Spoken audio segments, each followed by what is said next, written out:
दर्शकबिनहरु नमस्ते, म लोकेश सैदास आज पनि तपाईहरुको माझ एउटा नयाँ भिडियो लिएर आएको छु। तपाईहरुले चाहिँ आजको यस भिडियोमा चाहिँ कसरी चाहिँ हामीले जिमेल अकाउन्ट चाहिँ क्रिएट गर्न सक्छौं त्यसको बारेमा चाहिँ जान्नु हुनेछ। अहिले चाहिँ तपाईँ यहाँ देख्न सक्नुहुन्छ म चाहिँ आफ्नो मोबाइलमा भएको चाहिँ आफ्नो मोबाइलको स्क्रिनमा आएको छु र सबैभन्दा पहिले चाहिँ हामीले चाहिँ जिमेल चाहिँ फाइलमा अर्थात् चाहिँ जिमेल एप्समा चाहिँ क्लिक गर्नुपर्ने हुन्छ। म चाहिँ आफ्नो मोबाइलमा भएको चाहिँ जिमेलमा चाहिँ गइरहेको छु। यहाँ तपाईले देख्न सक्नुहुन्छ जिमेल छ। यसमा चाहिँ मैले चाहिँ क्लिक गर्छु र क्लिक गरिसकेपछि चाहिँ हामीलाई चाहिँ यस्तो किसिमको चाहिँ इन्टरफेस देखाउँछ। यहाँ तपाईले देख्न सक्नुहुन्छ। यहाँ चाहिँ माथि चाहिँ कर्नरमा चाहिँ थ्री लाइन छ, त्यसमा चाहिँ म क्लिक गर्छु र क्लिक गरिसकेपछि तपाईहरु चाहिँ यहाँ तल चाहिँ स्क्रोल गरेर चाहिँ यहाँ तपाईँ सेटिङ छ, यसमा चाहिँ सेटिङ अप्सनमा चाहिँ क्लिक गर्नुपर्ने हुन्छ र सेटिङमा चाहिँ क्लिक गरिसकेपछि सेटिङ देखाउँछ। यहाँ चाहिँ सेटिङमा चाहिँ जनरल सेटिङ छ, त्यसपछि तीनवटा चाहिँ अकाउन्टहरु छन्।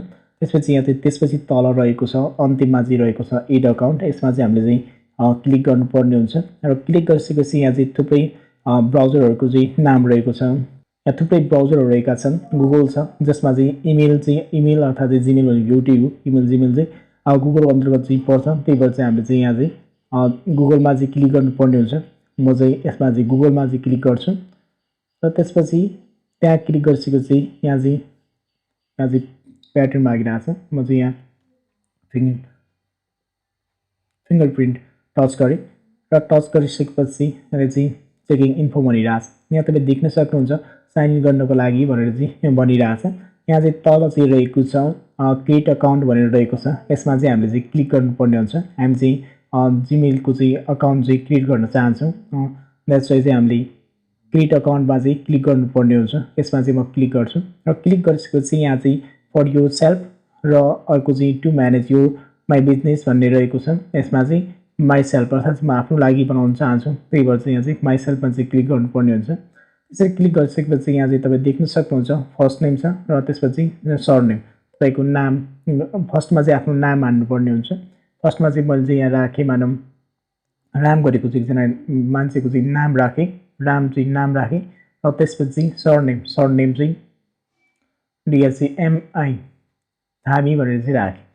सरनेममा चाहिँ आफ्नो धामी राखेँ, धामी नाम गरेको मान्छेको चाहिँ मैले चाहिँ गुगल चाहिँ अकाउन्ट क्रिएट गर्नु छ भने चाहिँ जिमेल अकाउन्ट चाहिँ क्रिएट गर्नु छ भने चाहिँ यसरी राखेँ। त्यसपछि हामी चाहिँ नेक्स्ट गर्नुपर्ने हुन्छ। यहाँ चाहिँ नेक्स्ट रहेको छ, यसमा चाहिँ मैले क्लिक गर्छु र क्लिक गरिसकेपछि यहाँ चाहिँ बेसिक इन्फर्मेसन छ, इन्टर बर्थडे एन्ड जेन्डर भनेर भनेको छ। यसमा चाहिँ हामीले बर्थडे चाहिँ क्लिक गर्नुपर्ने हुन्छ। मैले 02 फेब्रुअरी, त्यसपछि कति राख्न चाहनुहुन्छ यहाँ चाहिँ 2001 भनेर चाहिँ यसरी चाहिँ मैले राखेँ अहिले। त्यसरी जेन्डरमा चाहिँ क्लिक गर्नुपर्ने हुन्छ। क्लिक गरिसकेपछि फिमेल मेल छ, रादर नट चाहिँ कस्टम छ। यसमा चाहिँ म मानौँ मेल राखिदिन्छु। अहिले राम भन्ने मान्छे चाहिँ पुरुष हो, द्याट्स वाइ चाहिँ मेलमा चाहिँ क्लिक गर्छु। त्यसपछि हामी चाहिँ नेक्स्ट गर्नुपर्ने हुन्छ। नेक्स्ट गरिसकेपछि यहाँ चाहिँ तपाईँ आफ्नो जिमेलको नाम चाहिँ युजर नेम चाहिँ कस्तो बनाउन चाहनुहुन्छ। हामीले चाहिँ यहाँ आफ्नो युजर नेम चाहिँ राख्न सक्छौँ। यहाँ भनेको छ you can use letter number and the period भनेर भनेको छ। सिम्बलहरू र अक्षरहरू चाहिँ नम्बरहरू चाहिँ हामीले यसमा चाहिँ बनाउन सक्छौँ, राख्न सक्छौँ। यसमा चाहिँ मैले राख्छु राम धामी 2002340@gmail.com भन्ने चाहिँ म बनाउन चाहन्छु भने यसमा चाहिँ मैले चाहिँ नेक्स्ट गरेर चाहिँ क्लिक गर्नुपर्ने हुन्छ। म चाहिँ क्लिक गर्छु।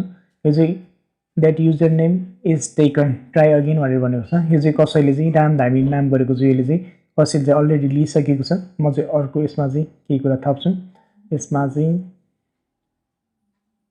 555 राखेर चेक गर्छु। यो पनि कसैले लिइसकेको छ, राम धामी यो नेम पनि लिइसकेको छ भनेर भनिरहेछ। यसमा चाहिँ म 29 राख्छु। 29 राख्दाखेरि चाहिँ यो पनि कसैले लिइसकेको छ भनेर भन्दैछ। यसमा चाहिँ यदि कसैले चाहिँ यो नाम युज गरिसकेको छ अर्थात् चाहिँ राम धामी 29@gmail.com कसैले गरिसकेको छ भने त्यो चाहिँ पुनः चाहिँ जिमेलले हामीलाई चाहिँ अकाउन्ट बनाउन दिन्न। त्यसै चाहिँ हामीले यसमा चाहिँ नयाँ नाम चाहिँ यसमा योभन्दा पहिले चाहिँ साइन इन नभएको अर्थात् चाहिँ कुनै युजरले चाहिँ त्यो क्रिएट नगरेको नाम चाहिँ हामीले छान्नुपर्ने हुन्छ। त्यही भएर चाहिँ यहाँ चाहिँ म राख्न सक्छु 406 भनेर चाहिँ यहाँ तपाईँले यहाँ तल दिइरहेछ एभाइलेबल कतिवटा छन् भनेर। म चाहिँ राम धामी 406@gmail.com भनेर यसमा चाहिँ राख्न चाहेँ।